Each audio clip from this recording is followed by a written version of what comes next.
This evening, first, a deadly crash on the Demerara River Bridge prompts a ministerial response, criminal charges, and a firm warning as investigators rule out structural failure. Plus, gunfire erupts in Albouystown. One man is killed, two others injured, and police are hunting a known suspect after a brazen evening attack. Also, thousands of Guyanese are unlocking new features as the GOAT program marks a record-breaking year for scholarships and doctoral graduates. Meanwhile, a major shakeup at the Guyana Revenue Authority, staff fired and criminal charges looming in an expanding investigation tied to illegal vehicle transfers. And internationally, the U.S. eases sanctions on Venezuela's oil sector, but can investment really revive a battered economy? Those stories and more coming up. Stay with us.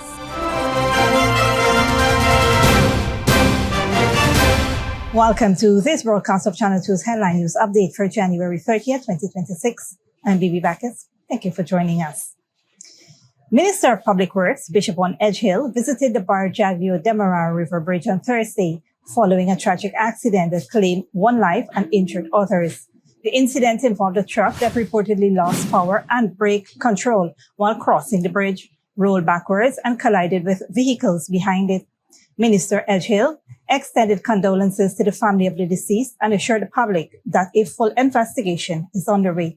I've had an opportunity, having spoken with the senior commander of the Guyana Police Force, to send 3 engineers, mechanical engineers, to examine the truck. 3 engineers and a senior mechanic in the employ of the Ministry of Public Works have examined this truck. They will write a report that will be signed and it will become official evidence. But it is clear that the truck was defective. It was a defective truck in operation. And as I understand it, by a driver that is not even properly licensed to operate. A team of engineers and a senior mechanic have been dispatched to inspect the truck and determine the cause with a formal report to serve as official evidence. The Minister of Public Works dismissed any notion that the accident was a result of faults with the Demerara River Bridge. But I also want to assure the public, this very same bridge, 18-wheelers, big long haulers, moving at 5 kilometers per hour, with 90 to 100 tons of equipment for the gas energy project, made it over this bridge several times with all the height and everything else. So the elevation of the bridge is not a problem. 18-wheelers, long haulers, high cargo, weighing almost 100 tons at 5 kilometers because the insurance company didn't want this heavy-duty cargo to move fast, 5 kilometers, and they made it over the bridge. No problem with the bridge. So I want to dispel this notion that was put out there to drive fear in the public that you could get a more truck running back and knocking you up because the bridge ain't built properly, and if a truck got problem climbing the bridge, you can get knocked up. The minister emphasized that the bridge itself was not at fault and that the truck's owner and operator will be held responsible for any damages to public property. Minister Edgehill urged all drivers to exercise caution, ensure their vehicles are properly maintained, and hold valid license. People have to exercise the 5 C's. When you're going to operate a vehicle, make sure you're licensed and you know how to operate it. When you're the owner of a vehicle, make sure you put it on the road. It is safe for road use. If not, you will have to face the consequences. And the consequences, the court of law, and the monies for repair all the damages. Meanwhile, the 23-year-old unlicensed driver, Joe Kenny of Anna Catarina, West Coast Demerara, was remanded to prison when he appeared at the Georgia Magistrates Court earlier today. Kenny faces charges including driving without a license, breach of insurance, and faulty load packing. The truck's owner, 55-year-old Antonio Johnson, was also charged and granted $50,000 bail. The investigation into the accident continues. A deadly early evening shooting in Albouystown has left one man dead and two others injured as gunfire erupted on James Street. Dale Jarvis has the details. Gunfire shattered the early evening calm in Albouystown on Thursday, leaving one man dead, two others wounded, and residents reeling after a brazen shooting unfolded on James Street in broad daylight. The deceased has been identified as Kevon Ridley of Albouystown. Police said the incident occurred around 6:30 while Ridley was standing outside his yard with his friend 30-year-old vendor Kishi Thomas. Investigations indicate that a man known to the victims approached on a motorcycle armed with a handgun and opened fire. Both men fell to the ground after several shots were discharged. The suspects fled the scene shortly after. Thomas sustained a gunshot wound to his back and is listed in stable condition at the Georgetown Public Hospital Corporation. Ridley was rushed to the hospital but was pronounced dead on arrival, having suffered multiple gunshot wounds. A third victim, 43-year-old spray painter Cornel Gray of Lustin Ross, West Bank, Demerara, was also injured after being struck in the shoulder while at his nearby workshop. His condition is reported as stable. Crime scene unit and CID ranks processed the area, recovering spent shells and a warhead. Police say the investigation remains active as efforts continue to identify and apprehend the suspect, with detectives reviewing CCTV footage and following up on leads. At the same time, residents of Albouystown grapple with renewed concerns over gun violence in the community. Reporting for Headline News Update, Dale Jarvis. Thanks, Dale. In a landmark year, the Ghana Online Academy of Learning GOAL has awarded over 14,000 scholarships, offering Guyanese unprecedented opportunities to advance their education, gain valuable skills, and unlock new career pathways from vocational training and pre-university programs to bachelor's, master's, and doctoral studies. A total of 54,627 scholarships have been distributed since the program began in 2021. Annual awards have steadily increased with the program's inception, reflecting growing participation and demand. The 2026 awards span multiple academic levels from vocational certificates to associate degrees. Regionally, Region 4 recorded the highest numbers of awardees, followed by Region 3 and Region 6. Women accounted for the majority of recipients, with over 10,000 females and fewer than 4,000 males. Every administrative region saw an increase in awards compared to 2025. GOAL Director Professor Jacob Obidai noted that citizens are actively using these opportunities to advance their education and careers. 7 new partner institutions were added for 2026, bringing the total to 28, including universities in the USA, St. Vincent and the Grenadines, and India. Additionally, 33 GOAL scholars completed their doctoral degrees through Textilia American University in Guyana, marking the first cohort of fully online, tuition-free PhD graduates in management and public health. Doctoral enrollments continue to grow, with 657 scholars currently pursuing PhDs through GOAL's international partners. Applications for the next GOAL cycle will reopen in May of 2026, offering continued opportunities for Guyanese to access online education. Stick around when return. GRA dismisses manager's staff over alleged illegal vehicle transfers linked to Azruddin Mohammed, and Hyde Park Homestead Project delivers homes and hope for single mothers.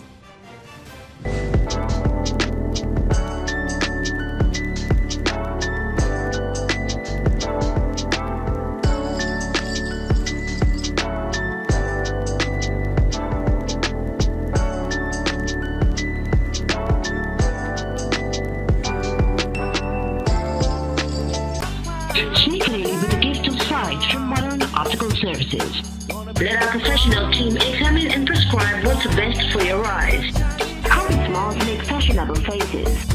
See us for a full line of optical services, including brand name and prescription eyewear.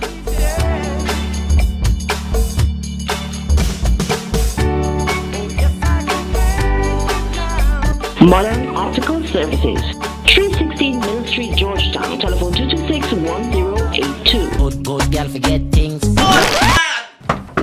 What's the problem, Granny? I want money for borrow for doing surgery. I was dancing and I fall and fracture my hip. If you need some quick money, you should check Lender's Jewelry and Pawn Shop. Lender's Jewelry and Pawn Shop, Lot 238 South Road, Border, Georgetown. Get jewelry made to order in just 72 hours. We also accept vehicles. Lender's, best rates, longest payback period. Boys, I get through. Plus, I could dance again.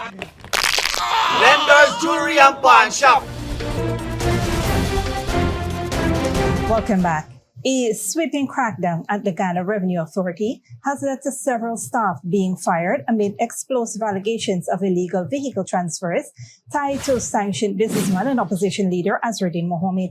The Guyana Revenue Authority has terminated the employment of a manager and several other staff members in connection with the alleged unlawful transfer of motor vehicles linked to the businessman turned opposition leader. The dismissals stem from investigations into vehicle transfers that reportedly occurred between November 27 and December 5th of 2025. According to GRA, the transfers were conducted in breach of motor vehicle transfer regulations and anti-money laundering requirements. The matter first came to public attention earlier this month when it was revealed that GRA employees were under investigations for allegedly aiding and abetting Mohammed. In a statement issued on Wednesday, GRA said it is working closely with the Guyana Police Force to initiate criminal proceedings against Mohammed and the former employees under the Anti-Money Laundering and Countering the Financing of Terrorism Act. Mohammed is expected to be charged under that provision. The agency alleged that despite being aware that Mohammed had been sanctioned and indicted for alleged fraud, customs violation, and money laundering, certain employees acted in concert to transfer vehicles from his name to other individuals in violations of established procedures. Investigators have so far identified 11 such transfers, including those involving luxury vehicles, with several transferees reportedly residing at similar addresses. GRA said all employees implicated will be arrested and prosecuted. Mohammed, however, has denied any wrongdoings, maintaining that all vehicle transfers were carried out in accordance with the law. Moving on. For years, owning a home was a distant dream for many single mothers.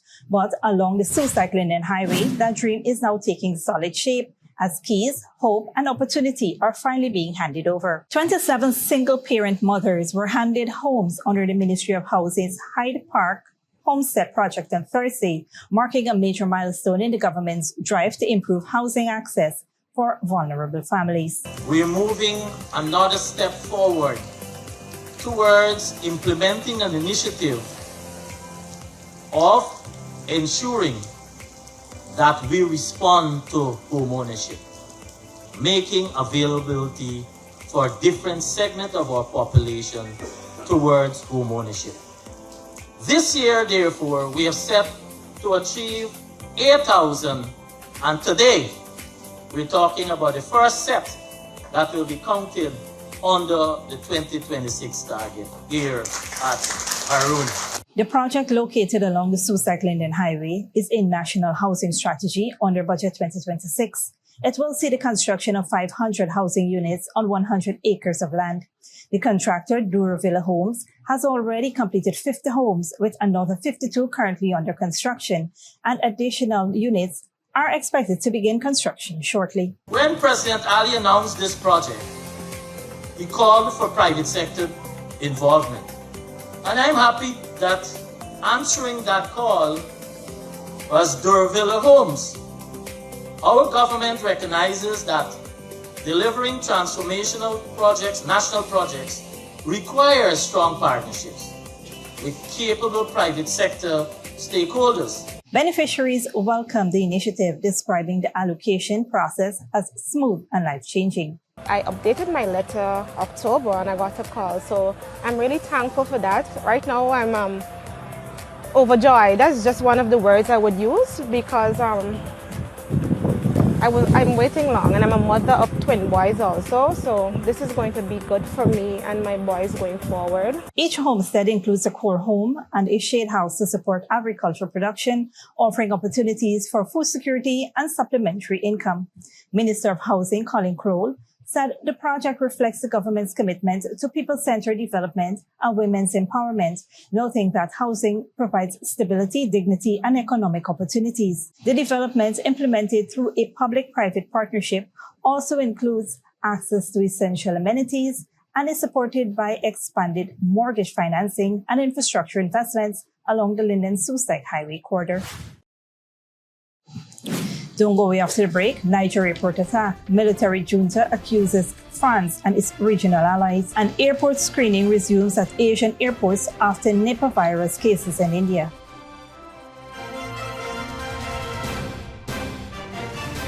Good girl forget things. What's the problem, Granny? I want money for borrow for do a surgery. I was dancing and I fall and fracture my hip. If you need some quick money, you should check Lender's Jewelry and Pawn Shop. Lender's Jewelry and Pawn Shop, lot 238 South Road Border, Georgetown. Get jewelry made to order in just 72 hours. We also accept vehicles. Lender's, best rates, longest payback period. Boys, I get through. Plus, I could dance again. Lender's Jewelry and Pawn Shop. Sneak clearly with a gift of sight from Modern Optical Services. Let our professional team examine and prescribe what's best for your eyes. Current smiles make fashionable faces. See us for a full line of optical services, including brand name and prescription eyewear.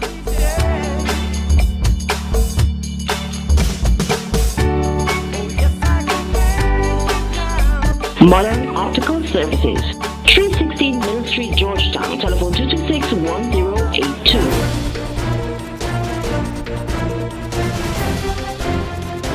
Welcome back. Now we take a look at what's happening in the region and around the world. Good evening, I'm Dominic Gittins. Tonight, Panama's top court voids port contracts linked to a Chinese firm CK Hutchinson, raising tensions with Beijing and Washington. The US eases sanctions on Venezuela's oil sector. Niger blames foreign states for a deadly airport attack. And Asia tightens health checks after new Nipah virus cases. We begin in Panama. Panama's Supreme Court has ruled that the contracts allowing Hong Kong-based CK Hutchinson to operate two major ports on the Panama Canal as unconstitutional. The decision challenges decades-old concessions and follows pressure from US President Donald Trump, who cited Chinese influence as a security risk. The ruling may force new tenders and legal reforms, while the company and China have rejected their decision and warned of economic fallout. The US has eased sanctions on Venezuela's oil industry after the National Assembly voted to open the sector to private investors. The move's been welcomed by many Venezuelans who are hoping to see a revival of the economy, but experts are warning that there is no quick fix. Al Jazeera's Paul Ging reports. People across Venezuela have been celebrating the government's plan to reform the oil industry and open it up to foreign capital. There's optimism that it'll create jobs after years of hardship and stagnation. That's certainly the hope of Venezuela's interim president, Delcy Rodriguez. This law allows us to take a truly historic, qualitative leap forward to transform these oil reserves, the largest on the planet, into the greatest happiness a people can have on the planet, and for the Venezuelan people to be the owners. US President Donald Trump backed Rodriguez to succeed Nicolas Maduro on condition that she gave Washington access to Venezuela's vast oil reserves. Venezuela sits on about a fifth of the world's proven oil reserves. It was once a major supplier of crude to the US, and many American firms operated in the country until a wave of nationalizations under former President Hugo Chavez. Since then, production's collapsed, hit by a combination of underinvestment, corruption, mismanagement, and 6 years of US sanctions. The new laws raising hopes among its workers.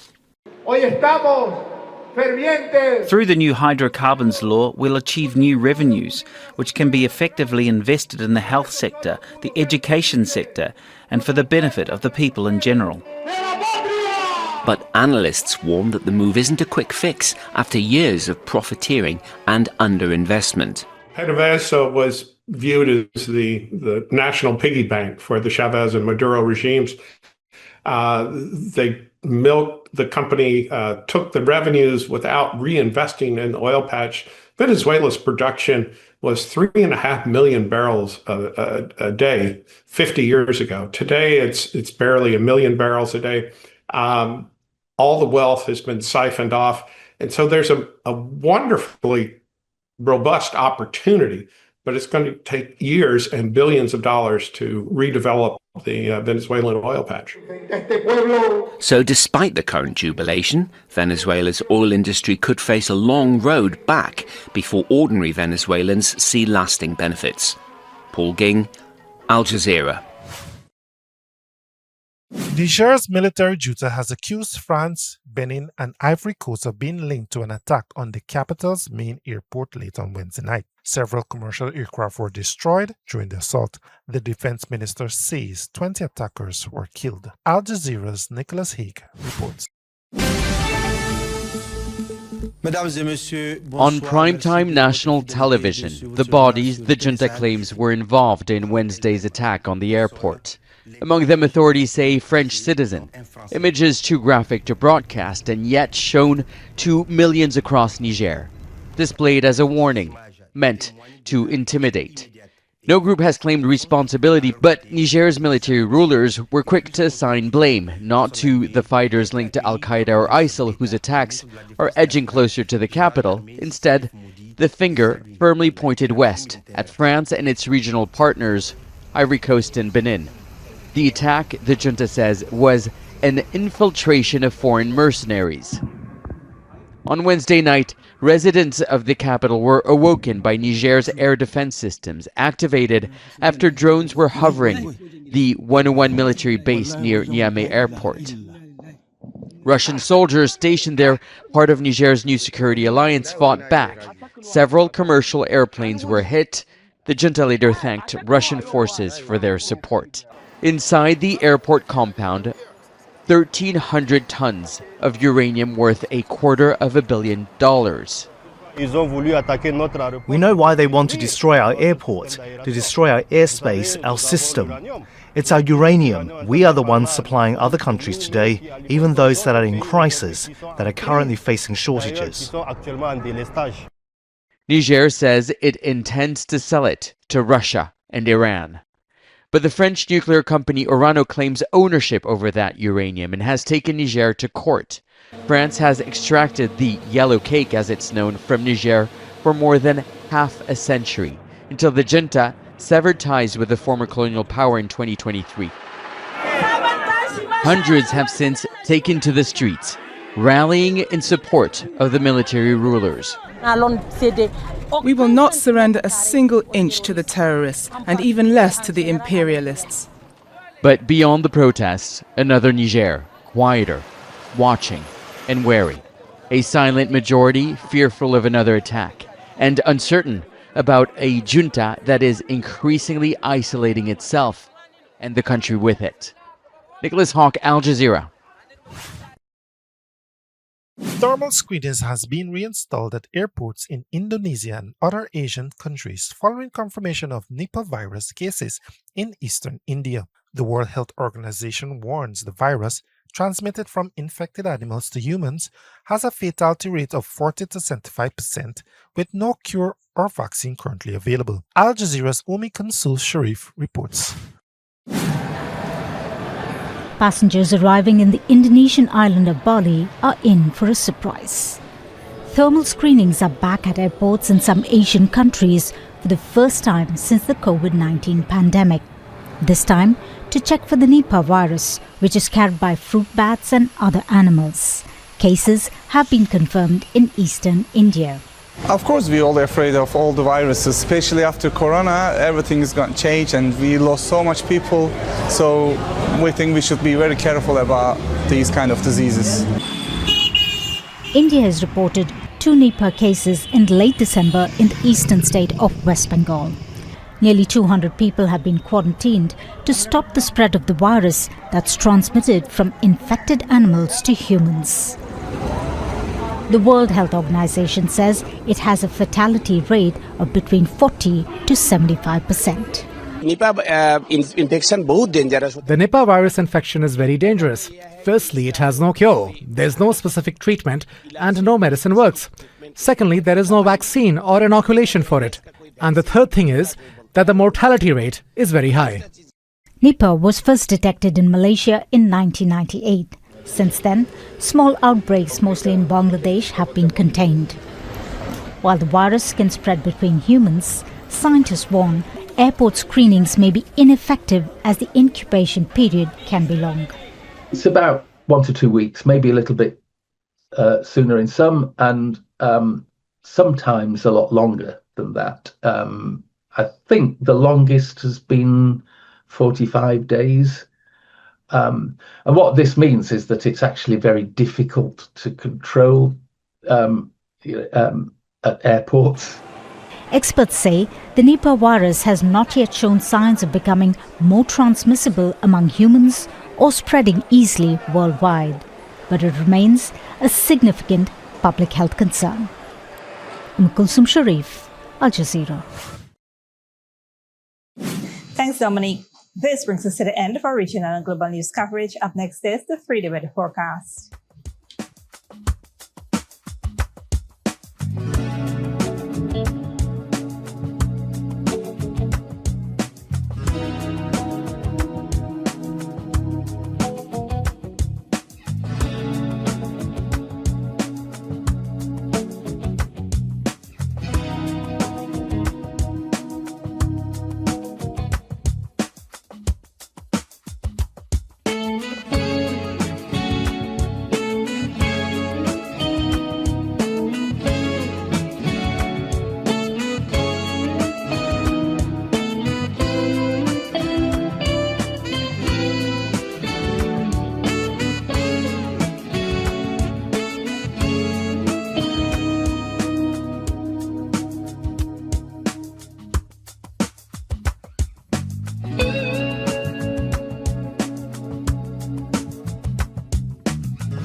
And that's it, TV2 Headline News for this Friday evening. As we take our leave, we invite you to follow us on Facebook and YouTube. We will be off for the weekend, but you can tune in on Monday at 7 p.m. for more news. Until then, please take care of yourselves and each other and do have a wonderful weekend.